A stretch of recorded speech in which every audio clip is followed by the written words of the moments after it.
Hello guys, അപ്പോൾ നമ്മൾ third സെമ്മിലെ അപ്രീസിയേറ്റിംഗ് പ്രോസാണ് ഇപ്പോൾ എടുത്തുകൊണ്ടിരിക്കുന്നത്. സോ ഇന്ന് നമ്മൾ നെക്സ്റ്റ് ചാപ്റ്ററാണ് നോക്കാൻ പോകുന്നത്.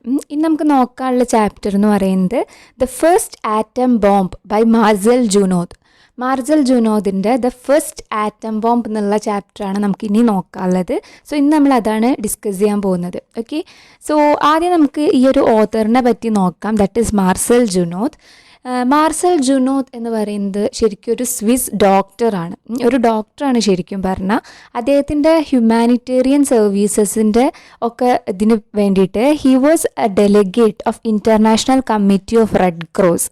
ഓക്കെ, പിന്നെ ഇദ്ദേഹത്തിൻ്റെ ഒരു ബുക്കാണ് വാരിയർ വിത്തൗട്ട് വെപ്പൺസ് എന്നുള്ളത്. ആ ബുക്കിൽ നിന്ന് എടുത്തിട്ടുള്ളതാണ് നമ്മൾ ഇന്ന് പഠിക്കാൻ പോകുന്ന ഈ chapter the first atom bomb എന്നുള്ളത്. അതിലത്തെ ഒരു സെക്ഷനാണ് ഇന്ന് നമ്മൾ ഡിസ്കസ് ചെയ്യാൻ പോകുന്ന ഈ ഒരു chapter. Okay, from his book warrior without weapon.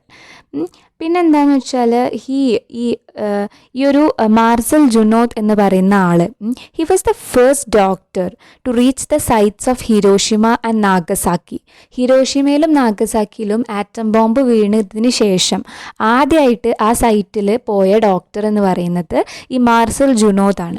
അതുകൊണ്ട് തന്നെ അദ്ദേഹത്തിന് അവിടുത്തെ അവസ്ഥകളെ പറ്റിയിട്ട് കൃത്യമായിട്ട് രേഖപ്പെടുത്താൻ സാധിക്കുകയും ചെയ്യും. ഓക്കെ, സോ അദ്ദേഹത്തിൻ്റെ ഒരു ഡയറി എൻട്രി പറയുന്ന ഒരു കാര്യം എന്താണെന്ന് വെച്ചാൽ I have no doubt about it. The world is today confronted with a choice to continue to exist or to be annihilated if that bomb is used again. എന്താണ് പറയുന്നത്? അതായത് ഈ കാര്യത്തിൽ എനിക്ക് ഒരു സംശയമില്ല. ഏത് കാര്യത്തിൽ? ലോകത്തിൻ്റെ മുന്നിൽ ഇന്ന് ഒരു ചോയ്സ് അവശേഷിക്കുന്നുള്ളൂ. അതായത് ഒന്നില്ലെങ്കിൽ നിലനിൽക്കുക, അല്ലെങ്കിൽ ഒരു ബോംബ് കൂടി ഉപയോഗിച്ചിട്ട് എല്ലാതും ഇല്ലാതാക്കുക.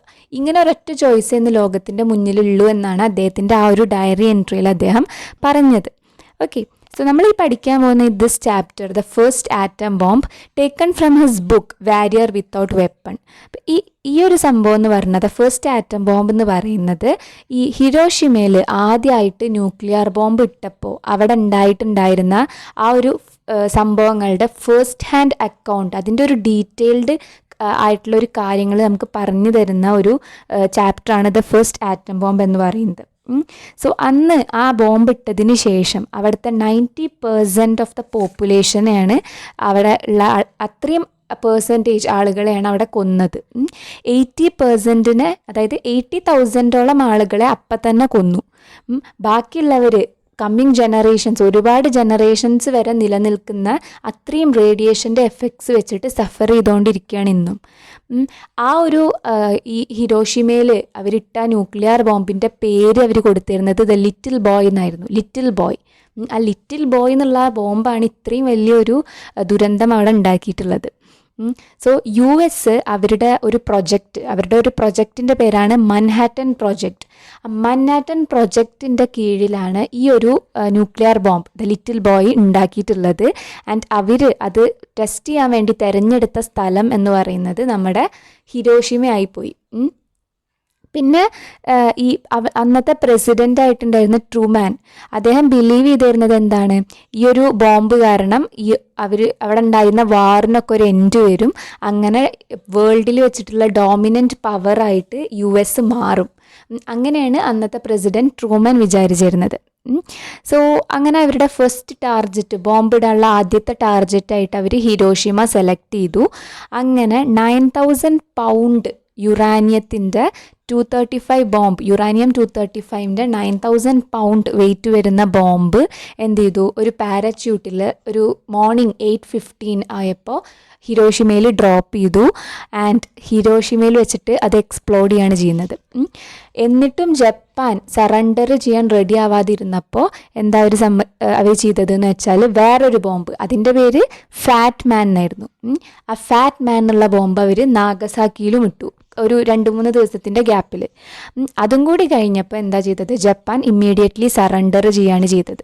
ഓക്കെ, സോ അത്രയും ക്രൂരമായിട്ടാണ് ജപ്പാനെ അവർ സറണ്ടർ ചെയ്യിപ്പിച്ചത് using their nuclear bombs, the little boy and the fat മാൻ.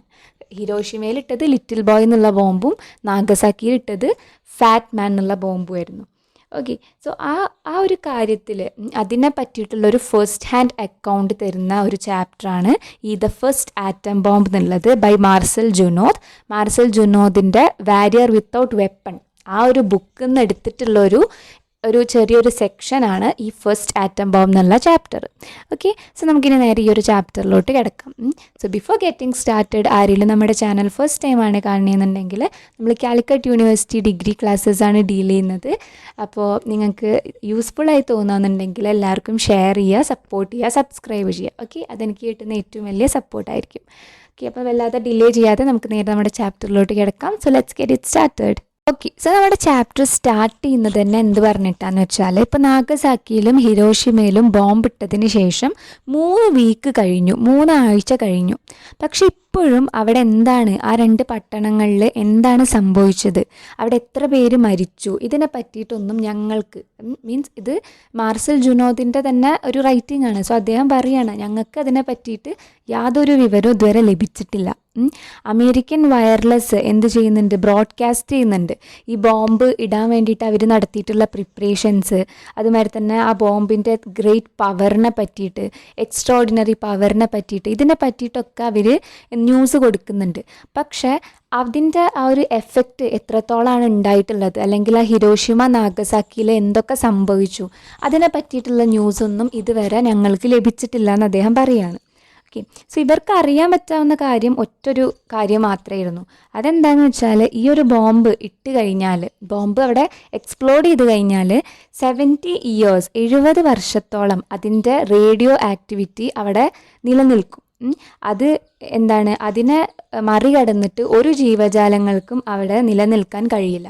70 ഇയേഴ്സോളം അതിൻ്റെ ആ ഒരു എഫക്റ്റ്, ആ റേഡിയോ ആക്ടിവിറ്റി ആ മണ്ണിൽ ഉണ്ടാവും എന്നുള്ളൊരു കാര്യം മാത്രമാണ് ഇവർക്ക് അറിയുള്ളൂ. അപ്പോൾ അങ്ങനെയാണത് സ്റ്റാർട്ട് ചെയ്യുന്നത്, ഈ ഒരു ചാപ്റ്റർ എന്ന് പറയുന്നത്. The Americans I had met the evening before on board the Benevolence had all fallen silent the moment I had mentioned the word Hiroshima. When they questioned me about Japan, they carefully avoided all mention of it. And when I uttered the word, I think we all felt an indefinable sense of discomfort. Okay. പിന്നെന്താ പറയണത്, പിന്നെ ഒരിക്കൽ ഇദ്ദേഹം കുറച്ച് അമേരിക്കൻസിൻ്റെയും ജപ്പാനീസിൻ്റെയും കൂടെ യാത്ര ചെയ്യായിരുന്നു.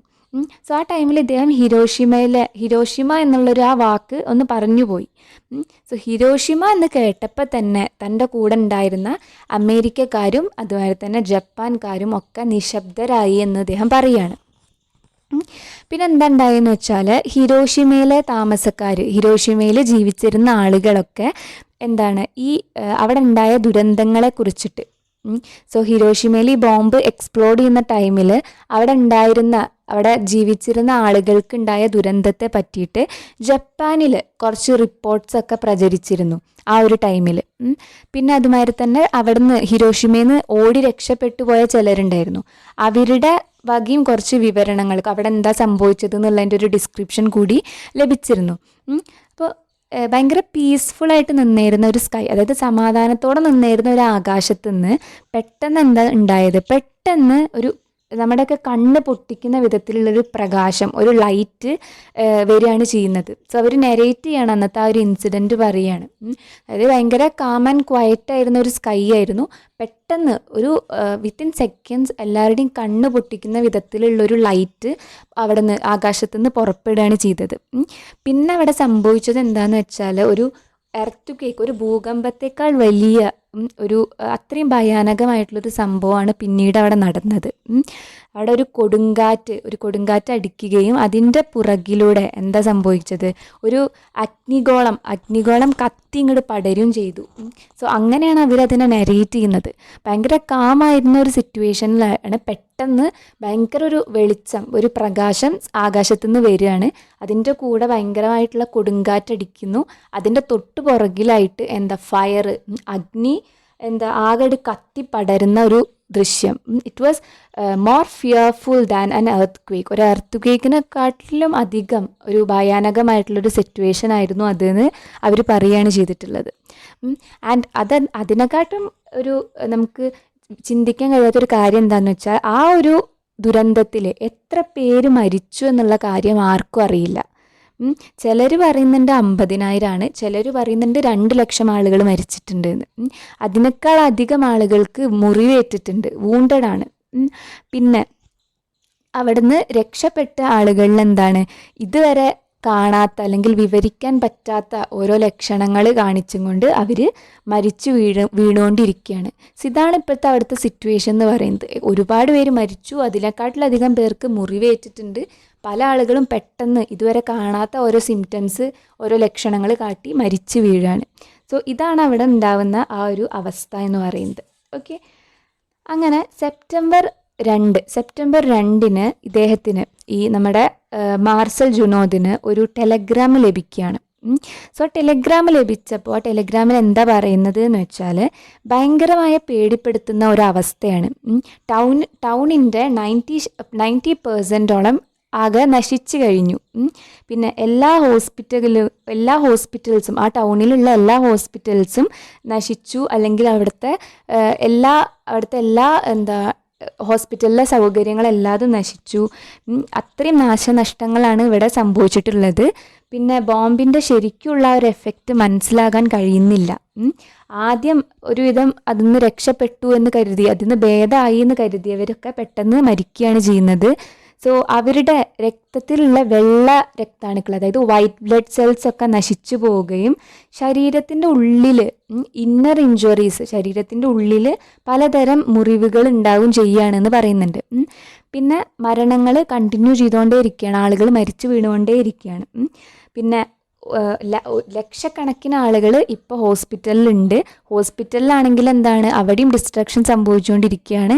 Bandage, പഞ്ഞി, അതുമാതിരി തന്നെ ഈ പൊള്ളലേറ്റവർക്കുള്ള ഓയിൻമെൻറ്റ്സ്, അതുമാതിരി ബ്ലഡ് ട്രാൻസ്ഫ്യൂഷൻ കിറ്റുകൾ, ഇതൊന്നും ആവശ്യത്തിന് അവിടെ ഇല്ല. സോ ഇങ്ങനെയുള്ള ഒരു ടെലഗ്രാമും അതിൻ്റെ കൂടെ ഒരുപാട് ഫോട്ടോസും ഇദ്ദേഹത്തിന് ലഭിക്കുകയാണ്. ഇത് ലഭിച്ചപ്പോൾ ഇദ്ദേഹം എന്ത് ചെയ്തു എന്ന് വെച്ചാൽ ഈ ടെലഗ്രാമും ആ ഫോട്ടോസും കൂടി എന്ത് ചെയ്തു, ഇദ്ദേഹം യോക്കോഹാമ ചേംബർ ഓഫ് കൊമേഴ്സിലേക്ക് അയച്ചു, അവിടേക്ക് എത്തിച്ചു, യോക്കോഹാമ ചേംബർ ഓഫ് കൊമേഴ്സിൽ. സോ അവിടെയാണ് ജനറൽ മെക്കാർത്തറും പിന്നെ അദ്ദേഹത്തിൻ്റെ സ്റ്റാഫുകളൊക്കെ ഉണ്ടായിരുന്നത്. സോ അങ്ങോട്ടേക്ക് ഈ ടെലഗ്രാമും ഫോട്ടോസും ഇദ്ദേഹം എത്തിക്കുകയാണ് ചെയ്തിട്ടുള്ളത്. യോക്കോഹാമ ചേംബർ ഓഫ് കൊമേഴ്സിലേക്ക് ഇത് എത്തിച്ചു. സോ അങ്ങനെ ഇദ്ദേഹം കൊണ്ടുപോയ ആ ഫോട്ടോസിന് ചുറ്റും 4 ഓഫീസേഴ്സ് ഇങ്ങനെ നിൽക്കുകയാണ്. 4 ഓഫീസേഴ്സാണ് ആ ഫോട്ടോഗ്രാഫ്സ് കണ്ടത്.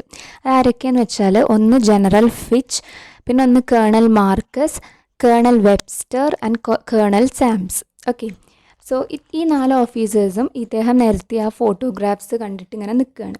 സോ ആ ഹിരോഷിമയിൽ ബോംബ് എക്സ്പ്ലോഷന് ശേഷം അവിടെ ഉണ്ടായിരുന്ന ദുരന്തത്തിൻ്റെ ഫോട്ടോഗ്രാഫുകൾ കാണുന്ന ആദ്യത്തെ അമേരിക്കൻസാണ് ഈ ഓഫീസേഴ്സ് എന്ന് പറയുന്നത്.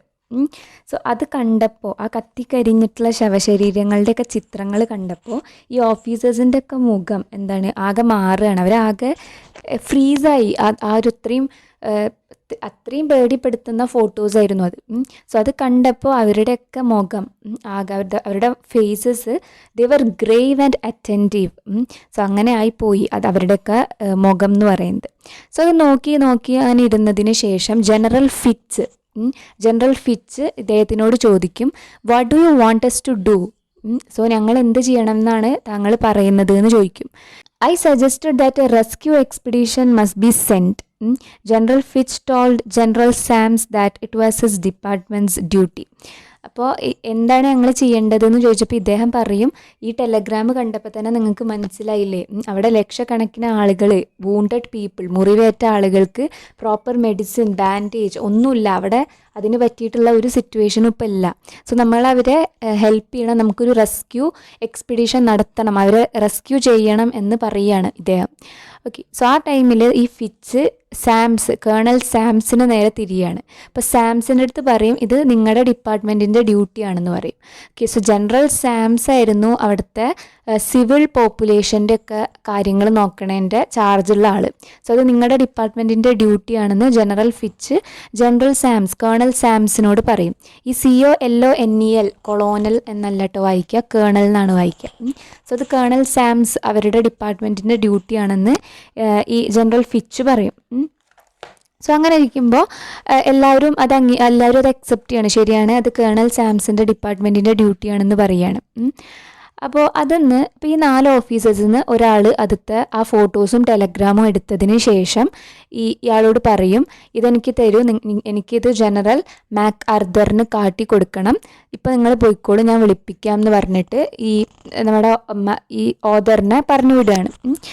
അങ്ങനെ അത് കഴിഞ്ഞതിന് ശേഷം 7th സെപ്റ്റംബർ 5 ദിവസത്തിന് ശേഷം 5 days ലേറ്റർ കേണൽ സാംസ് ഇദ്ദേഹത്തിനെ യൊക്കോഹോമയ്ക്ക് വിളിപ്പിക്കുകയാണ് 5 ദിവസത്തിന് ശേഷം. എന്നിട്ട് പറയും, US ആർമിക്ക് ഡയറക്റ്റായിട്ട് എന്തെങ്കിലും ഒരു റിലീഫ് ആക്ഷൻ കൊടുക്കുക എന്ന് പറയുന്നത് ഇമ്പോസിബിൾ ആണ്. പക്ഷേ ജനറൽ മാക് അർദർ ഒരു കാര്യം അദ്ദേഹത്തിന് സമ്മതമാണ്, അദ്ദേഹം വില്ലിങ് ആണ്. എന്താണെന്ന് വെച്ചാൽ 15 tons ഓഫ് മെഡിക്കമെൻസും ഹോസ്പിറ്റൽ മെറ്റീരിയലും, അതായത് 15 tons ഈ മരുന്നുകളും അതുമാതിരി തന്നെ ഹോസ്പിറ്റലിലേക്ക് വേണ്ട സാമഗ്രികളൊക്കെ തരാൻ ഈ ജനറൽ മാക് അർദർ തയ്യാറാണ് എന്നുള്ള കാര്യം ഇദ്ദേഹം പറയുകയാണ്. സോ അത് നമുക്ക് റെഡ് ക്രോസിൻ്റെ റെസ്പോൺസിബിലിറ്റി ആൻഡ് കൺട്രോളിൽ അവിടെ വിതരണം ചെയ്യാൻ കഴിയും എന്ന് ഈ കേണൽ സാംസ് ഇദ്ദേഹത്തിനോട് പറയുകയാണ്. സോ ഇവിടെ ഈ എന്ന് പറയുന്നത് നമ്മുടെ ഓത്തറാണ്, മാർസൽ ജുനോദാണ് കേട്ടോ. നമ്മൾ പറഞ്ഞു, അദ്ദേഹമായിരുന്നു ഹിരോഷിമ നാഗസാക്കിയിൽ ഈ ദുരന്തം നടന്നതിന് ശേഷം ഫസ്റ്റ് അവിടെ സന്ദർശിച്ച ഡോക്ടറായിരുന്നു അദ്ദേഹം.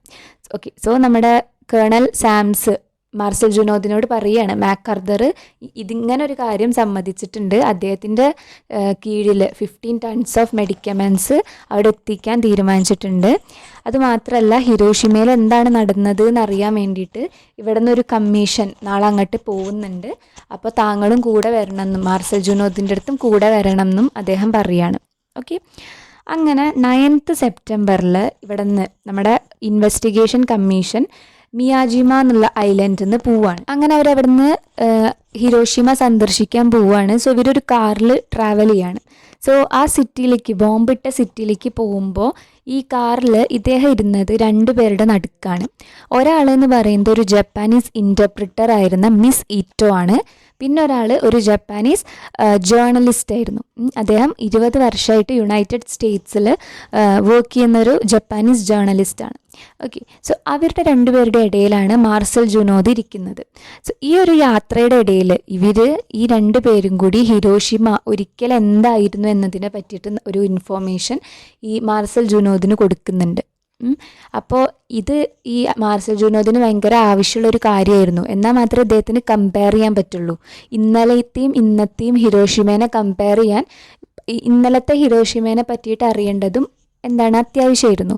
ഓക്കെ, സോ ഇവർ പറഞ്ഞു കൊടുക്കുന്ന ഈ ഒരു കാര്യം എന്ന് പറയുന്നത് ഒരു ബിസി പ്രോസ്പെറസ് ടൗൺ ആയിരുന്നു ഇന്നലെ വരെ ഹിരോഷിമ എന്ന് പറയുന്നത്. പക്ഷേ ഇന്ന് അവിടെ ഫുൾ ഡിസ്ട്രക്ഷൻ നടന്ന് വെറും സൈലൻ്റ് ആയി പോയിട്ടുള്ള ഒരു സിറ്റിയാണ് ഹിരോഷിമ ഇന്ന് എന്ന് പറയും. ഓക്കെ, അങ്ങനെ നമ്മുടെ മിസ് ഇറ്റോ പറഞ്ഞു കൊടുക്കുകയാണ്, ഹിരോഷിമ എന്ന് പറഞ്ഞാൽ തന്നെ ദ ബ്രോഡ് ഐലൻഡ് എന്നാണ് അതിൻ്റെ അർത്ഥം വരുന്നത്. ദ ബ്രോഡ് ഐലൻഡ് എന്നാണ് ഹിരോഷിമയുടെ അർത്ഥം. അത് റിവർ ഓട്ട എന്നുള്ള ആ ഒരു റിവറിൻ്റെ ഡെൽറ്റയിലാണ് ഹിരോഷിമ ബിൽഡ് ചെയ്തിട്ടുള്ളത്. പിന്നെന്താ പറയുന്നത്, 7th ടൗൺ ഇൻ സൈസിൻ്റെ ആ ഒരു ഇതിൽ നോക്കുമ്പോൾ ജപ്പാനിൽ വെച്ചിട്ട് 7ാമത്തെ ബിഗ്ഗസ്റ്റ് സിറ്റി അല്ലെങ്കിൽ ബിഗ്ഗസ്റ്റ് ടൗൺ ആണ് ഹിരോഷിമ എന്ന് പറയുന്നത്. അങ്ങനെ ഓരോരോ കാര്യങ്ങൾ ഇവരിങ്ങനെ പറഞ്ഞുകൊണ്ടിരിക്കുകയാണ്. അവിടെ ഒരുപാട് ഫാക്ടറീസ് ഉണ്ട്, സ്റ്റോർ ഫോർ വെപ്പൺസ് ഉണ്ട്, ഓയിൽ റിഫൈനറീസ് ഉണ്ട്, വെയർ ഹൗസസ് ഉണ്ട്. മാത്രമല്ല അവിടെ ഒരു ഗാരിസൺ അബൌട്ട് 1,50,000 സോൾജേഴ്സ് ഉണ്ടായിരുന്ന പട്ടാളക്കാരുടെ ഒരു കോട്ടയും അവിടെ ഉണ്ടായിരുന്നു. സോ ഇങ്ങനെയുള്ള ഇൻഫർമേഷൻസ് ഒക്കെ മിസ് ഇറ്റോ പറഞ്ഞു കൊടുക്കുകയാണ്. സോ അതിൻ്റെ ഇടയിൽ നമ്മുടെ ജേർണലിസ്റ്റ് ഇത്ര നേരം മിസ് ഇറ്റോ ജപ്പാനീസ് ഇൻ്റർപ്രിറ്റർ ആയിട്ടുള്ള മിസ് ഇറ്റോ കാര്യങ്ങൾ പറഞ്ഞു. ഇനി ജപ്പാനീസ് ജേർണലിസ്റ്റ് അന്നുണ്ടായ കാര്യം പറയുകയാണ്. 6th ഓഗസ്റ്റിലാണ് നമ്മുടെ ഹിരോഷിമയിൽ ബോംബിടുന്നത്. അത് കഴിഞ്ഞിട്ട് വെറും 3 ദിവസം 9th ഓഗസ്റ്റിൽ അവർ നാഗസാക്കിയിലും ബോംബിട്ടിട്ടുണ്ട്. ജസ്റ്റ് ഒന്ന് അറിഞ്ഞു വയ്ക്കുക. ഓക്കെ, അപ്പോൾ നമ്മുടെ ജേർണലിസ്റ്റ് ഇനി പറയുകയാണ് അന്ന് എന്താണ് സംഭവിച്ചത് എന്നുള്ള കാര്യം പറയുകയാണ്. അപ്പോൾ ജേർണലിസ്റ്റ് പറയുകയാണ് 6th ഓഗസ്റ്റ് എന്ന് പറയുന്നത് ഭയങ്കര സാധാരണമായിട്ടുള്ളൊരു ദിവസമായിരുന്നു, ഒരു ഫൈൻ ഡേ ആയിരുന്നു. പ്രത്യേകിച്ച് ഒരു പ്രശ്നമില്ലാത്ത ഒരു തെളിച്ചുള്ള ഒരു ദിവസം തന്നെയായിരുന്നു 6th ഓഗസ്റ്റ് എന്ന് പറയുന്നത്. പിന്നെ ഒരു ചെറിയൊരു കാറ്റും എന്നാൽ നല്ല വിസിബിലിറ്റിയും ഉണ്ടായിരുന്ന ഒരു ഡേ ആയിരുന്നു. പക്ഷേ കാലത്ത് ഒരു 7:09 എന്ന് പറയുന്നുണ്ട്, അതായത് ഒരു 7:09 ആ ഒരു ടൈമായപ്പോൾ എയർ റെയ്ഡ് വാർണിംഗ് മുഴങ്ങി. ഒരു എയർ റെയ്ഡ് വാർണിംഗ് മുഴങ്ങി. അപ്പോൾ 4 അമേരിക്കൻ B-29 പ്ലെയിൻസ് പെട്ടെന്ന് പ്രത്യക്ഷപ്പെട്ടു. എന്നിട്ട് പ്രത്യക്ഷപ്പെട്ട് കുറച്ച് കഴിഞ്ഞപ്പോൾ തന്നെ അവ അപ്രത്യക്ഷമാവുകയും ചെയ്തു. 4 B-29 അമേരിക്കൻ പ്ലെയിൻസ്. ഓക്കെ, അങ്ങനെ 7:31 ആയപ്പോൾ ഓൾ ക്ലിയർ സിഗ്നൽ വന്നു. ഓൾ ക്ലിയർ സിഗ്നൽ വന്നപ്പോൾ എല്ലാവരും സുരക്ഷിതരാണ് എന്ന് കരുതിയിട്ട് ജനങ്ങൾ അവരുടെ വീടുകൾ, അവരുടെ രക്ഷാകേന്ദ്രങ്ങളിൽ നിന്നൊക്കെ പുറത്തിറങ്ങിയിട്ട് സാധാരണ മാതിരി അവരുടെ ജോലി ആരംഭിച്ചു. സോ അങ്ങനെയാണ് ഈ ജേർണലിസ്റ്റ് ആ ഒരു അന്നത്തെ ദിവസം ഡിസ്ക്രൈബ് ചെയ്യുന്നത്. സാധാരണ ഒരു ദിവസമായിരുന്നു 6th ഓഗസ്റ്റ്. നല്ല വിസിബിലിറ്റിയും ഒരു ചെറിയൊരു കാറ്റൊക്കെ ഉണ്ടായിരുന്നു. പക്ഷേ 7 മണി കഴിഞ്ഞ് ഒരു 9 മിനിറ്റ് ആയപ്പോൾ അവർക്കൊരു എയർ റെയ്ഡ് വാർണിംഗ് വരികയാണ്. അങ്ങനെ അവിടെ 4 അമേരിക്കൻ B-29 പ്ലെയിൻസ് വന്നു. അതപ്പം തന്നെ അങ്ങനെ അപ്രത്യക്ഷമാവുകയും ചെയ്തു. അപ്പോൾ എല്ലാം ക്ലിയറായി എന്നുള്ള മെസ്സേജ് കിട്ടിയപ്പോൾ അവിടുത്തെ ആളുകളെല്ലാവരും സേഫായി എന്ന് കരുതിയിട്ട് അവരുടെ ഷെൽട്ടറിൽ നിന്ന് പുറത്തിറങ്ങിയിട്ട് സാധാരണ അവർ ചെയ്യുന്ന വർക്കുകളിൽ ഇൻവോൾവ് ചെയ്യാൻ തുടങ്ങിയെന്ന് പറയാണ്. പക്ഷെ പെട്ടെന്ന് എന്താ ഉണ്ടായത്, കണ്ണടപ്പിക്കുന്ന വിധത്തിലുള്ള അത്രയും വെളുത്തതും പിങ്ക് നിറത്തിലും കൂടി ഉള്ള ഒരു കളർ, അതായത് വൈറ്റിഷ് പിങ്കിഷ് ലൈറ്റ്, അങ്ങനെ ഒരു ലൈറ്റ് ആകാശത്ത് പ്രത്യക്ഷപ്പെട്ടു. മാത്രമല്ല ചെറുതായിട്ടൊരു ട്രെമർ, ചെറുതായിട്ടൊരു കുലുക്കം അതും അവിടെ അനുഭവപ്പെട്ടു എന്ന് പറയാണ്. പിന്നെന്താ സംഭവിച്ചത്? It was immediately followed by suffocating heat which swept away everything on its path. അപ്പോൾ പെട്ടെന്ന് ഇങ്ങനെ ഒരു ആകാശത്തൊരു വെളുത്തതും പിങ്കും കളറ് മിക്സ് ചെയ്തിട്ടുള്ളൊരു ലൈറ്റ് വരികയും ചെയ്തു. ചെറുതായിട്ടൊരു കുലുക്കവും അനുഭവപ്പെട്ടു. അതിൻ്റെ തൊട്ടു പിന്നാലെ അസഹനീയമായിട്ടുള്ള ഒരു ചൂടോട് കൂടി വന്നിട്ട് കുറേ അലകൾ അങ്ങോട്ട് വന്നിട്ട് അതിൻ്റെ മുന്നിലുള്ള എല്ലാതിനെയും എന്ത് ചെയ്തു, ഡിസ്ട്രാക്ട് ചെയ്തു. അതിനെ അങ്ങനെ അങ്ങോട്ട് സ്വെപ്റ്റ് ചെയ്തു. അതിൻ്റെ മുന്നിൽ അതിൻ്റെ പാത്തിലുണ്ടായിരുന്ന എല്ലാതിനെയും കൂടി എടുത്തുകൊണ്ട് ആ സഫോക്കേറ്റിംഗ് ഹീറ്റ് അങ്ങോട്ട് പോവുകയാണ് ചെയ്തത്. So this was what happened on that day എന്ന് ഈ ജേർണലിസ്റ്റ് പറയുകയാണ് ചെയ്തത്. So within a few seconds, അപ്പോൾ ഈ ഒരു സഫോക്കേറ്റിംഗ് ഹീറ്റ് വന്നതിൽ വിത്തിൻ എ ഫ്യൂ സെക്കൻഡ്സ്, കുറച്ച് നിമിഷങ്ങൾക്കകം തന്നെ തൗസൻഡ്സ് ഓഫ് ദ പീപ്പിൾ സ്ട്രീറ്റ്സിൽ എന്ത് ചെയ്തു, മരിച്ചു വീണു. Many were instantly killed. ഒരുപാട് പേര് അപ്പം തന്നെ മരിച്ചു. പിന്നെ ഒരുപാട് പേര് ഗ്രൗണ്ടിൽ കിടന്ന് കരയുന്നുണ്ട്. ഈ ബേൺ ചെയ്തതിൻ്റെ വേദന സഹിക്കാൻ വയ്യാതെ കരയുന്നുണ്ട്. സോ ഈ ഒരു ബ്ലാസ്റ്റിൻ്റെ മുന്നിൽ നിന്നത് എന്തൊക്കെയാണോ, അത് വീടായിക്കോട്ടെ, മതിൽ, ഫാക്ടറീസ്, എന്ത് ബിൽഡിങ്ങും ആയിക്കോട്ടെ, അതിനൊക്കെ ഇതിൻ്റെ കൂടെ കൊണ്ടുപോവുകയാണ് ചെയ്തത്. സോ ഇതിൻ്റെയൊക്കെ അവശിഷ്ടങ്ങൾ ഈ അറ്റ്മോസ്ഫിയറിൽ കടന്നിട്ട് ഒരു ചുഴലി മാതിരി ഇങ്ങനെ വീശുന്നുണ്ടായിരുന്നു. ആൻഡ് അത് മാത്രമല്ല, ഈ ഒരു ടൈമിൽ എന്താ സംഭവിച്ചത്, ട്രെയിനുകളൊക്കെ അതിൻ്റെ റെയിൽസിൽ നിന്നും ഈ ടോയ്സൊക്കെ കളിപ്പാട്ടങ്ങൾ പോലെ പറന്ന് വീണു. ഈ മനുഷ്യന്മാരുടെ അതേ ഫേറ്റ് തന്നെയായിരുന്നു അവിടുത്തെ മൃഗങ്ങൾക്കും സംഭവിച്ചത്. അവിടുത്തെ ഹോഴ്സ്, ഡോഗ്, ക്യാറ്റ്സ് അവർക്കും ഇതേ ദുരന്തം തന്നെ. അവരും ബേൺ ചെയ്തിട്ട് മരിച്ചു പോവുകയാണ് ചെയ്യുന്നത്. ഈവൻ പ്ലാന്റ്സ്, സസ്യങ്ങൾക്ക് വരെ ഒരു രക്ഷയുണ്ടായിരുന്നില്ല. മരങ്ങളൊക്കെ നിന്ന നിൽപ്പിൽ കത്തി ജ്വലിക്കുകയാണ് ചെയ്തത്. സോ അപ്പോൾ അത്രയും എന്താ പറയുക, നെൽച്ചെടി, പുല്ല്, അതുമാതിരി വൈക്കോല്, ഇതെല്ലാതും കത്തി നശിച്ചു. സോ ആ ഒരു എക്സ്പ്ലോഷൻ്റെ സമയത്ത് അവിടെ ഉണ്ടായിരുന്ന എല്ലാതും, അത് from human, animals, plants, everything, factories, എല്ലാതും കത്തി നശിച്ചു. ഈ ട്രെയിൻസ്, അതായത് റെയിലിൽ കൂടെ ഓടിപ്പോകുന്ന ട്രെയിൻസ് വരെ ഒരു കളിപ്പാട്ടം എന്നുള്ള അത്രയും ഇതിൽ അവിടുന്ന് ഡിസ്പ്ലേസ് ചെയ്ത് പോവുകയാണ് ചെയ്തത്. സോ എത്ര സ്ട്രോങ് ആയിരുന്നു എക്സ്പ്ലോഷൻ എന്നുള്ളത് നമുക്ക് ചിന്തിക്കാൻ കഴിയും. സോ അങ്ങനെയാണ് അവിടെ ഉണ്ടായിരുന്നത് എന്നാണ് ഈ ഒരു ജേർണലിസ്റ്റ് പറഞ്ഞത്. അത് കഴിഞ്ഞിട്ട് ഈ ബോംബ് പൊട്ടിയ ഒരു സ്ഥലത്തിൻ്റെ 3 മൈല് ചുറ്റളവ് വരെ ഉള്ള എല്ലാ ചെറിയ വീടുകളുടെയും നിലംപൊത്തി. എല്ലാ ചെറിയ വീടുകളും നിലംപൊത്തി. അതിനകത്തുണ്ടായിരുന്ന ആളുകളൊക്കെ ഒന്നില്ലെങ്കിൽ മരിച്ചു, അല്ലെങ്കിൽ അവർ പൊള്ളലേറ്റു. പിന്നെ അവിടെ നിന്ന് രക്ഷപ്പെട്ടവരൊക്കെ ഒരു 20-30 ഡേയ്സിൻ്റെ ഉള്ളിൽ മരിച്ചിട്ടുണ്ട്. Because of this dangerous gamma radiations കാരണം അവിടെ നിന്ന് രക്ഷപ്പെട്ടെങ്കിലും ഒരു 30 ദിവസത്തിനുള്ളിൽ അവരും മരിച്ചിട്ടുണ്ട്. പിന്നെ ചില കോൺക്രീറ്റ് ബിൽഡിങ്സ് മാത്രം നമുക്കിപ്പോൾ അവിടെ കാണാൻ കഴിയും. പക്ഷേ അതിൻ്റെ ഉള്ളിലുള്ള എല്ലാ കാര്യങ്ങളും കത്തി നശിച്ചിട്ടുണ്ട് എന്ന് പറയുകയാണ് ഇദ്ദേഹം. Okay, so just think of the terrific situation that happened in Hiroshima on that day. Suddenly, അത്രയും സഡനായിട്ട് എല്ലാതും കത്തി നശിച്ച് പോയി, അത്രയും സഡനായിട്ട്. ഓക്കെ, അങ്ങനെ ഈ ഒരു ബോംബ് പൊട്ടിക്കഴിഞ്ഞിട്ട് ഒരു അരമണിക്കൂർ കഴിഞ്ഞപ്പോൾ എന്താണ് ഒരു 5 മിനിറ്റ്സ് മാത്രം നീണ്ടു നിന്ന ഒരു മഴ അവിടെ ഉണ്ടാവുകയാണ്. അപ്പോൾ പെട്ടെന്ന് അങ്ങനെ ഒരു മഴ ഉണ്ടാവാൻ കാരണം എന്താണെന്ന് വെച്ചാൽ പെട്ടെന്ന് ഇത്രയും ചൂട് അവിടെ വന്നപ്പോൾ ഈ ചൂട് പിടിച്ചിട്ടുള്ള വായു അന്തരീക്ഷത്തിലേക്ക് ഉയരുകയും അത് തണുത്ത് മഴയായിട്ട് പെയ്യുകയും ചെയ്യുകയാണ് ചെയ്തത്. സോ അങ്ങനെയാണ് അവിടെ പെട്ടെന്ന് ഒരു റെയിൻ ഉണ്ടായത്. അത് 5 മിനിറ്റേ നിന്നുള്ളൂ due to the sudden rise of over heated air to great height. അപ്പം അതിനുശേഷം ഒരു 5 മിനിറ്റ് കഴിഞ്ഞപ്പോൾ മഴ പോയപ്പോൾ എന്താ സംഭവിച്ചത്? തൊട്ടുപുറകെ ഒരു വലിയൊരു കാറ്റുണ്ടായി. ആ കാറ്റിൽ അവിടെ ഉണ്ടായിരുന്ന ജപ്പാനീസ് വീടുകളെല്ലാം പിന്നെയും ആളിക്കത്തി. കാരണം ഈ ജപ്പാനീസ് വീടുകൾ പറയുമ്പോൾ കൂടുതലും ടിമ്പർ, അതുമാതിരി തന്നെ സ്ട്രോ, ഈ വൈക്കോലും അതുമാതിരി മരങ്ങളൊക്കെ വെച്ചിട്ടാണ് ഉണ്ടാക്കിയിട്ടുണ്ടാവുക. സോ അതൊക്കെ ആളി കത്താൻ തുടങ്ങി. ഓക്കെ, സോ വൈകുന്നേരമൊക്കെ ആയപ്പോഴത്തേക്കും തീയ് കുറഞ്ഞിട്ട് സാവധാനം തീയ് കെട്ടു. പക്ഷെ കത്താൻ ബാക്കിയൊന്നും വെക്കാതെയാണ് ഹിരോഷിമയിൽ നിന്ന് അന്ന് ആ തീ അണഞ്ഞത്. ഇനി അവിടെ കത്തി ജ്വലിക്കാൻ വേണ്ടിയിട്ട് വേറെ ഒന്നും ഉണ്ടായിരുന്നില്ല. ഓക്കെ, സോ അങ്ങനെ by the evening the fire began to die down and then it went out but there was nothing left to burn. Hiroshima had ceased to exist. Hiroshima എന്ന് പറയുന്നൊരു സ്ഥലം ഇല്ലാത്ത രീതിയിലാക്കിയിട്ടാണ് അന്നത്തെ ആ ഒരു തീ അണഞ്ഞത് എന്ന് അദ്ദേഹം പറയുകയാണ്. ഓക്കെ, സോ ഈ ജപ്പാനീസ് ജേർണലിസ്റ്റ് ഇങ്ങനെ പറയുന്നതിൻ്റെ ഇടയ്ക്ക് പെട്ടെന്ന് അദ്ദേഹം അത് നിർത്തിയതിന് ശേഷം പറയാണ്, ലുക്ക്, അങ്ങോട്ട് നോക്കൂ എന്ന് പറയുകയാണ്. എന്നിട്ട് നോക്കുമ്പോൾ എന്താ അവിടെ കാണുന്നത്? നഗരത്തിൻ്റെ സെൻറ്ററിലായിട്ട് ഒരു 2.5 മൈൽ ചുറ്റളവിൽ എല്ലാ കെട്ടിടങ്ങളും കത്തി പോയിട്ടുണ്ട്. ഫുള്ള് ഡിസ്ട്രക്ഷനാണ്. അടിത്തറകളുടെ അടയാളങ്ങൾ വരെ കരിഞ്ഞ് വെറും ഇരുമ്പ് കൂട്ടങ്ങൾ മാത്രം ഇങ്ങനെ അവശേഷിക്കുന്നതാണ് നമുക്ക് കാണാൻ കഴിയുന്നത്. അവിടുന്ന് ഒരു 3/4 മൈൽ ചുറ്റളവിൽ ഒന്നും തന്നെ അവശേഷിച്ചിരുന്നില്ല. സോ ആകപ്പാട് അവിടെ ഉണ്ടായിരുന്നത് കുറേ കല്ലുകളുടെയും ഇരുമ്പിൻ്റെയും അവശിഷ്ടങ്ങൾ മാത്രമായിരുന്നു.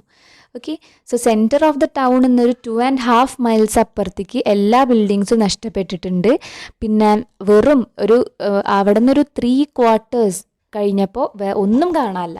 ആകെ അവിടെ ഉള്ളത് ഇപ്പോൾ കുറേ കല്ലിൻ്റെയും ഇരുമ്പിൻ്റെയും അവശിഷ്ടങ്ങൾ മാത്രമാണ് അവിടെ ഉണ്ടായിരുന്നത്. ഓക്കെ, അങ്ങനെ ഇവർ കാറിൽ നിന്ന് ഇറങ്ങുകയാണ്. എന്നിട്ട് ഈ ഒരു ഒക്കെ ഡെഡ് സിറ്റി എന്നാണ് പിന്നെ ഹിരോഷിമേനെ പറയുന്നത്. എല്ലാം നശിച്ച ആ ഒരു സിറ്റിയിലേക്ക് ഇവർ കാറിൽ നിന്ന് ഇറങ്ങിയിട്ട് ആ സിറ്റിയിലൂടെ നടന്നിങ്ങനെ പോവാണ്. അവിടെ അബ്സല്യൂട്ട് സൈലൻസ് ആയിരുന്നു ആ ഹോൾ സിറ്റിയിൽ. അത്രയും നിശബ്ദത, ഒരു സൗണ്ട് പോലും ഉണ്ടായിരുന്നില്ല.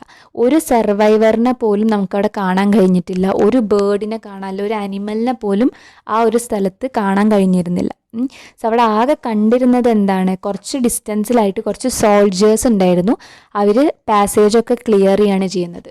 വേറെ ഒരു മനുഷ്യനെയോ അല്ലെങ്കിൽ ഒരു ബേർഡ്, ഒരു ആനിമൽ ഒന്നിനെയും അവിടെ കാണാനില്ല. That is why it is mentioned as A dead city. ഒരു മരിച്ച ഒരു നഗരം തന്നെയായിരുന്നു അത്.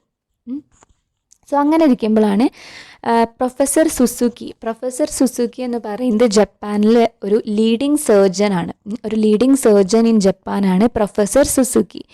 അപ്പോൾ അദ്ദേഹമാണ് ഇവർക്ക് വഴി ഇങ്ങനെ കാട്ടിക്കൊടുത്തിരുന്നത്. സോ അദ്ദേഹം ഭയങ്കര ഒച്ചയിൽ എല്ലാവർക്കും കേൾക്കാൻ വേണ്ടിയിട്ട് ഭയങ്കര ഇമോഷനോടുകൂടി പറയുകയാണ് അദ്ദേഹം, we must open our minds, we must try to understand everything. നമ്മളൊക്കെ നമ്മുടെ മനസ്സ് തുറക്കാൻ സമയമായിട്ടുണ്ട്, നമ്മളെല്ലാം ഒന്ന് മനസ്സിലാക്കാൻ ശ്രമിക്കണം എന്ന് അദ്ദേഹം പറയുകയാണ്. എന്നിട്ട് അദ്ദേഹം ഒരു സ്ഥലത്തേക്ക് കൈ ചൂണ്ടിയിട്ട് അതിൻ്റെ അവശിഷ്ടങ്ങൾ ചൂണ്ടിക്കാട്ടിക്കൊണ്ട് അദ്ദേഹം പറഞ്ഞു, അതൊരു ഹോസ്പിറ്റലായിരുന്നു. 200 ബെഡും 8 ഡോക്ടേഴ്സും 20 നേഴ്സസും ഒരുപാട് പേഷ്യൻസും അടങ്ങുന്ന ഒരു ഹോസ്പിറ്റലായിരുന്നു അത്. അവിടുത്തെ ഒരാളെപ്പോലും അവശേഷിക്കാതെ എല്ലാവരും, including the doctors and nurses and the patients, എല്ലാവരും മരിച്ചു. എല്ലാവരും ഈ ഒരു ബ്ലാസ്റ്റിൽ കൊല്ലപ്പെട്ടു എന്ന് അദ്ദേഹം പറയാണ്. That's what an atomic bomb test. ഇതാണ് ഒരു അറ്റോമിക് ബോംബ് ചെയ്തത് എന്നൊരു ബിൽഡിങ്ങിൻ്റെ റെമനൻസ്, ഇതിൻ്റെ അവശിഷ്ടങ്ങൾ കാട്ടിയിട്ട് ഈ ഒരു സർജൻ പ്രൊഫസർ സുസുക്കി പറയുകയാണ്. Okay, A few days before I left Tokyo, Brigadier General Baker, one of the American officers in charge of foreign relations, informed me that General MacArthur wished to receive the delegation of the International Red Cross. അപ്പോൾ ഞാൻ Tokyo വിടുന്നതിന് കുറച്ച് ദിവസം മുന്നേ ഈ വിദേശ ബന്ധങ്ങളുടെയൊക്കെ കാര്യങ്ങൾ നിർവഹിക്കുന്ന ഒരു ഓഫീസറായിരുന്നു ജനറൽ ബേക്കർ. ജനറൽ ബേക്കർ എന്നോട് പറഞ്ഞു, അതായത് നമ്മുടെ ഇദ്ദേഹത്തിനോട് പറഞ്ഞു എന്താണ് ഇൻ്റർനാഷണൽ റെഡ് ക്രോസിൻ്റെ ഈ ഡെലഗേഷനെ സ്വീകരിക്കാൻ വേണ്ടിയിട്ട് ജനറൽ മാക്കർദർ ആഗ്രഹിക്കുന്നുണ്ട് എന്ന് പറയുകയാണ് നമ്മുടെ ഓഥറിൻ്റെ അടുത്ത്.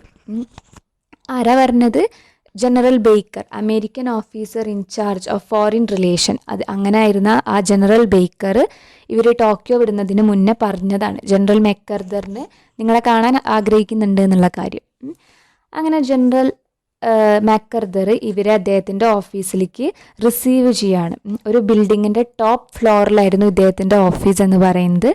And he was wearing the ordinary service uniform of the US Army, and the only indication of his high rank were 5 stars in each shoulder strap.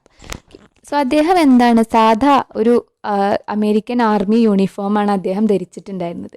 പക്ഷെ അദ്ദേഹത്തിൻ്റെ പവർ അല്ലെങ്കിൽ അദ്ദേഹത്തിൻ്റെ ഹൈ റാങ്ക് കാണിക്കുന്ന ആ ഒരു ഉയർന്ന പദവിയുടെ അടയാളമായിട്ട് അദ്ദേഹത്തിൻ്റെ ഷോൾഡർ സ്ട്രാപ്പിൽ 5 സ്റ്റാർസ് കാണുന്നുണ്ടായിരുന്നു. തൻ്റെ ആ ഒരു പൈപ്പും വലിച്ചുകൊണ്ട് വളരെ സ്വതന്ത്രമായിട്ടാണ് അദ്ദേഹം ഞങ്ങളോട് സംസാരിച്ചത്. ഓക്കെ, അതായത് അദ്ദേഹത്തിൻ്റെ പൈപ്പ് വലിക്കുക പറഞ്ഞാൽ എന്താണ്, അദ്ദേഹം അന്നത്തെ കാലത്തെ ആളുകളൊക്കെ സ്മോക്ക് ചെയ്തിരുന്ന ആ സംഭവം ഉണ്ടല്ലോ, ട്രഡീഷണൽ പൈപ്പ് എന്നാണ് അതിനവിടെ വിശേഷിപ്പിക്കുന്നത്. നമ്മൾ അദ്ദേഹം സ്മോക്ക് ചെയ്തുകൊണ്ട് ഭയങ്കര ഫ്രീ ആയിട്ടാണ് ഇവരോട് സംസാരിച്ചിരുന്നത് എന്നാണ് ഇദ്ദേഹം പറയുന്നത്. അപ്പോൾ എന്താണ് ഇദ്ദേഹം പറയുന്നത്? തടവുകാരായിരുന്ന അമേരിക്കക്കാർക്കും സഹായങ്ങൾ വേണ്ടിയിരുന്ന മറ്റുള്ളവർക്കും വേണ്ടി ഞങ്ങൾ ചെയ്ത സേവനങ്ങൾക്ക് അദ്ദേഹം നന്ദി പറഞ്ഞു. സോ ജനറൽ മെക്കർദറിൻ്റെ ഒരു അദ്ദേഹത്തിൻ്റെ അനുമതിയോട് കൂടിയിട്ടാണ് ഈ 15 tons ഓഫ് മെഡിക്കമെൻറ്റ്സ് ഒക്കെ ഇവിടേക്ക് എത്തിക്കാൻ അവർക്ക് സാധിച്ചത്.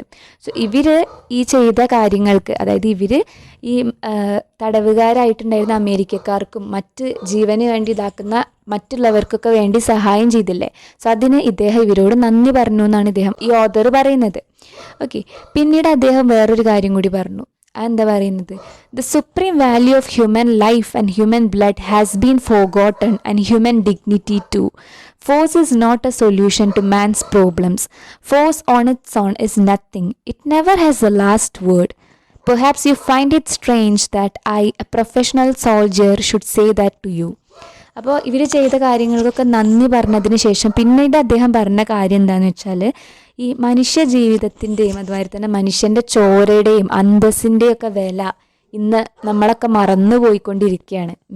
പ്രശ്നപരിഹാരത്തിന് എന്താണ്, നമുക്ക് സ്വന്തമായിട്ട് ഒന്നും ചെയ്യാൻ പറ്റില്ല. ഫോഴ്സിന് കൊണ്ട് ഒന്നും ചെയ്യാൻ കഴിയില്ല. ഫോഴ്സ് ഒന്നിനും ഒരു പരിഹാരമല്ല. ഫോഴ്സ് കൊണ്ട് നമുക്ക് ഒന്നും അവസാനിപ്പിക്കാൻ പറ്റില്ല. അതിനൊരു അവസാന വാക്കില്ല എന്ന് അദ്ദേഹം പറയുകയാണ്. പിന്നെ അദ്ദേഹം പറയുകയാണ്, ഒരു പ്രൊഫഷണൽ സോൾജിയർ, ഒരു പ്രൊഫഷണൽ പട്ടാളക്കാരനായിട്ടുള്ള ഞാൻ തന്നെ ഇങ്ങനെ ഫോഴ്സ് കൊണ്ടൊന്നും കാര്യമില്ല, അല്ലെങ്കിൽ ഇന്ന് മനുഷ്യൻ്റെ മൂല്യമൊക്കെ എല്ലാവരും മറക്കുകയാണ്, ഇങ്ങനെയൊക്കെ ഞാൻ പറയുന്നത് കേട്ടിട്ട് നിങ്ങൾക്ക് അത്ഭുതം തോന്നിയേക്കാമെന്നും ഇദ്ദേഹം കൂട്ടിച്ചേർത്തു എന്ന് നമ്മുടെ അടുത്ത് മാർസൽ ജുനോദ് പറയുകയാണ്.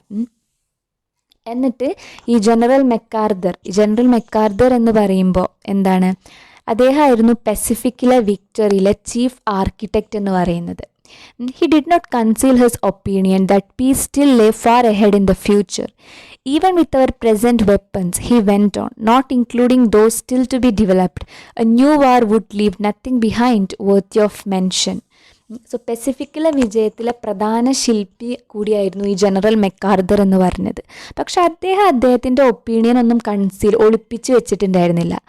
അദ്ദേഹം പറഞ്ഞു, സമാധാനം ഇനിയും നമ്മുടെയൊക്കെ അടുത്തുനിന്ന് വളരെ അകലെയാണ് സമാധാനം എന്നുള്ളൊരു കാര്യം അദ്ദേഹം തുറന്നു തന്നെ പറഞ്ഞു. പിന്നെ അദ്ദേഹം പറഞ്ഞു, നമ്മുടെ അടുത്ത് നിലവിലുള്ള ആയുധങ്ങൾ, വെപ്പൺസ്, അതൊക്കെ ഉണ്ടെങ്കിൽ ഇനി ഉണ്ടാക്കാൻ പോകുന്ന ആയുധങ്ങൾ വേറെ, അതല്ലാതെ ഇപ്പം നമ്മുടെ കയ്യിൽ നിലവിലുള്ള ആയുധങ്ങൾ വെച്ചിട്ട് ഒരു പുതിയ ഒരു യുദ്ധം ഇനി ഉണ്ടാകുകയാണെന്നുണ്ടെങ്കിൽ എന്താണ്, പറയത്തക്ക വിധം പിന്നീട് ഒന്നും അവശേഷിക്കില്ല. ഈ ലോകത്ത് പിന്നീട് പറയാൻ മാത്രം ഒന്നും ബാക്കി ഉണ്ടാവില്ല എന്ന് അദ്ദേഹം പറയുകയാണ്. സോ അദ്ദേഹം പറഞ്ഞതാണ്, ഈ ഒരു യുദ്ധത്തിൻ്റെ വാൾമുന ലോകത്തിൻ്റെ തലയ്ക്ക് മീതെ ഇപ്പോഴും എന്താണ് തൂങ്ങിക്കിടക്കുകയാണെന്ന് അദ്ദേഹം പറയുകയാണ്. And even in more precise terms he sketched the danger of death and destruction which still hung over the world. So ഇപ്പോഴുള്ള നമ്മുടെ വെപ്പൺസ്, അല്ലെങ്കിൽ ഇനി ഉണ്ടാക്കാൻ പോകുന്ന വെപ്പൺസ്, ഇതൊക്കെ പാടെ ചേർത്തിട്ട് ഇനിയൊരു യുദ്ധം കൂടി നടന്നു കഴിഞ്ഞാൽ നമുക്ക് പറയത്തക്ക വിധം ഈ ലോകത്തൊന്നും അവശേഷിക്കുന്നുണ്ടാവില്ല. ലാസ്റ്റ് അദ്ദേഹം പറയുന്നുണ്ട്, too much has been destroyed in this war and the physical exhaustion is too great for there to be another war during the next 20 or 25 years. But what will happen after that? What will happen unless between now and then we do everything possible to save mankind from itself? അതായത് ഇപ്പം തന്നെ എന്താണ്, to much has been destroyed, ഒരുപാട് നാശങ്ങൾ ഇപ്പം നടന്നു. ഒരുപാട് physical എക്സ്ഹോഷൻ, അതായത് physically എല്ലാവരും ടയേർഡായി, ഒരുപാട് പേര് മരിച്ചു, ഒരുപാട് പേര് വൂണ്ടഡ് ആയിട്ട് കിടക്കുകയാണ്. ഇത്രയും ഉണ്ടായി.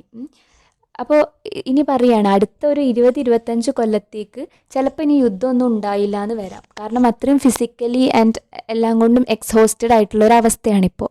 അത് കഴിഞ്ഞാൽ എന്താണ് സംഭവിക്കുക? ഈ ഒരു 20-25 വർഷം യുദ്ധമൊന്നും സംഭവിച്ചില്ല. അത് കഴിഞ്ഞാൽ വാട്ട് വിൽ ഹാപ്പൻ നെക്സ്റ്റ് എന്ന് ചോദിക്കുകയാണ്. അപ്പോൾ ഇനി എന്ത് സംഭവിക്കും എന്നുള്ളത് തടയണം എന്നുണ്ടെങ്കിൽ എന്ത് ചെയ്യണം? എന്താ ചെയ്യേണ്ടത്? മനുഷ്യവർഗത്തെ, അതായത് മാൻകൈൻഡ്, നമ്മളെ രക്ഷിക്കാൻ വേണ്ടിയിട്ട് നമ്മളെക്കൊണ്ട് കഴിയുന്നതെല്ലാതും ഈ ഒരു പീരിയഡിൻ്റെ ഉള്ളിൽ നമ്മൾ ചെയ്ത് തീർക്കണം, നമ്മൾ ചെയ്യണം എന്നുള്ളൊരു കാര്യമാണ് ജനറൽ മാക്കർദർ പറയുന്നത്. സോ ഇനിയൊരു 20-25 ഇയേഴ്സിന് യുദ്ധമൊന്നും ഉണ്ടാവില്ലായിരിക്കാം, പക്ഷെ അത് കഴിഞ്ഞാൽ വീണ്ടും ഇതന്നെ ആയിരിക്കും സിറ്റുവേഷൻ. അപ്പോൾ ഈ ഒരു നൗ ആൻഡ് ദെൻ, അതായത് ഈ ഒരു ഇപ്പോഴും ഇനി ഉണ്ടാവാൻ പോകുന്ന ആ ഒരു സമയം, ഇതിൻ്റെ ഇടയ്ക്ക് നമ്മുടെ വർഗത്തെ തന്നെ രക്ഷിക്കാൻ വേണ്ടി ചെയ്യേണ്ടതെല്ലാം ചെയ്തിരിക്കണം എന്ന് ജനറൽ മാക്കർദർ പറയാണ്. സോ ഇവിടെ ജനറൽ മാക്കർദർ ഒരു നല്ലൊരു മോർ ദാൻ എ സോൾജിയർ, നല്ലൊരു ഹ്യൂമൻ ആണെന്ന് നമുക്ക് പറയാൻ പറ്റും. He's valuing every human kind, man കൈൻഡിനെ തന്നെ രക്ഷിക്കണം എന്നുള്ളൊരു ചിന്താഗതി ഉള്ളൊരു സോൾജിയർ ആണ് ഇദ്ദേഹം. നമുക്കത് ഇവിടുന്ന് മനസ്സിലാവുന്നുണ്ട്. സോ ഇനിയും മനുഷ്യവർഗം മരിച്ചു പോവാതിരിക്കാൻ, അല്ലെങ്കിൽ മനുഷ്യവർഗത്തെ രക്ഷിക്കാൻ നമ്മളെക്കൊണ്ട് കഴിയുന്നതൊക്കെ നമ്മൾ ചെയ്യണം എന്ന് ജനറൽ മാക്കർദർ പറയുകയാണ്. ആ ഒരു ഇതിലൂടെ നമ്മുടെ ഈ ഒരു ചാപ്റ്റർ അവസാനിക്കുകയാണ്. ഓക്കെ, സോ മാർസൽ ജുനോദിൻ്റെ വാരിയർ വിത്തൗട്ട് വെപ്പൺസ് എന്നുള്ളൊരു ഫുൾ ബുക്കിൻ്റെ ഒരു ചെറിയ പാർട്ട് മാത്രമാണ് ഈ ഒരു ചാപ്റ്റർ. സോ ഈ ഒരു പാർട്ടിൽ തന്നെ നമുക്ക് we can see how much destruction ആ single atom bomb brought to Hiroshima എന്നുള്ളത് നമുക്ക് കാണാൻ കഴിയും. It's just sarcastic to see the name little boy. ആ ബോംബിൻ്റെ പേര് ലിറ്റിൽ ബോയ്, ഒരു കുഞ്ഞ് ബാലൻ, ഒരു കുഞ്ഞു കുട്ടി ഉണ്ടാക്കിയ നഷ്ടങ്ങളാണ് ഇതൊക്കെ. ഓക്കെ, സോ അവർ ആ ബോംബിന് വരട്ട പേരുകളാണിത്. സോ ഹിരോഷിമയിൽ 6th ഓഗസ്റ്റിന് അവരിട്ട ആറ്റം ബോംബാണ് ഈ ലിറ്റിൽ ബോയ്. അത് കഴിഞ്ഞ് ഒരു 3 ദിവസം കഴിഞ്ഞ് 9th ഓഗസ്റ്റിൽ അവർ വീണ്ടും നാഗസാക്കിയിൽ ബോംബിട്ടു, അത് ഫാറ്റ് മാൻ. ഓക്കെ, ഇതെല്ലാതും അമേരിക്ക ജപ്പാൻ കീഴടങ്ങാൻ വേണ്ടിയിട്ട് ചെയ്ത പ്രവൃത്തിയായിരുന്നു. സോ ഇത്രയേ ഉള്ളൂ ഈ ഒരു പവറിന് വേണ്ടിയിട്ട് ആളുകൾ ചെയ്യുന്ന കാര്യങ്ങളിൽ നിന്ന് ഉള്ളൊരു കാര്യം കൂടി നമ്മളിതിന്ന് മനസ്സിലാക്കണം. ഓക്കെ, എന്തായാലും നമ്മുടെ ഈ ഒരു chapter the first atom bomb അവസാനിക്കുന്നത് ഈ മാർസൽ ജുനോദ് ആൻഡ് അവരുടെ ആ ടീമിൻ്റെ അടുത്ത് മാക്കർദർ പറയുന്ന ഈ ഒരു കാര്യം വെച്ചിട്ടാണ്. അതായത് ഇനി അടുത്തൊരു യുദ്ധം വരുന്നതിന് മുന്നേ മനുഷ്യവർഗത്തിനെ രക്ഷിക്കാൻ വേണ്ടി നമ്മളെ കൊണ്ട് ചെയ്യാൻ പറ്റുന്നതൊക്കെ നമ്മൾ ചെയ്യണം. ഇങ്ങനൊരു കാര്യമാണ് ജനറൽ മാക്കർദർ പറയുന്നത്. സോ അവിടെ വെച്ചിട്ട് നമ്മുടെ ഈ ഒരു ചാപ്റ്റർ കഴിയാണ്. So this is all about this chapter, the first atom bomb. So എന്തെങ്കിലും ഡൗട്ട് ഉണ്ടെങ്കിൽ നിങ്ങൾ കമൻറ്റ് സെക്ഷനിൽ ചോദിക്കുക കേട്ടോ. ഓക്കെ, നമുക്ക് വേഗത്തിൽ തന്നെ അടുത്ത ചാപ്റ്ററായിട്ട് കാണാം. അതുവരെ എല്ലാവരും ഹാപ്പി ആൻഡ് സേഫ് ആയിട്ടിരിക്കുക. Thank you so much.